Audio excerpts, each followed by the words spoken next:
Hi everyone, welcome back to our channel. So today in this video I'm going to quickly show you how to delete Shein order history. So let's get into the video. So open up Shein and then log into your account. So once you're on your account, you're logged in. So what you can do, click on your My tab here, your Me tab here, so that gets you to your orders and your account.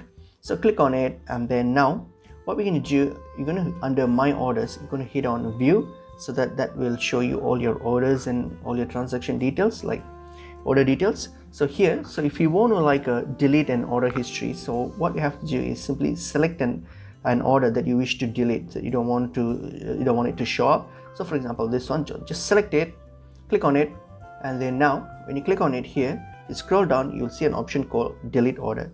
So depending on the status of your order, you'll see a delete option here. So simply click on the delete order, and then it's going to ask for confirmation, and then hit on yes.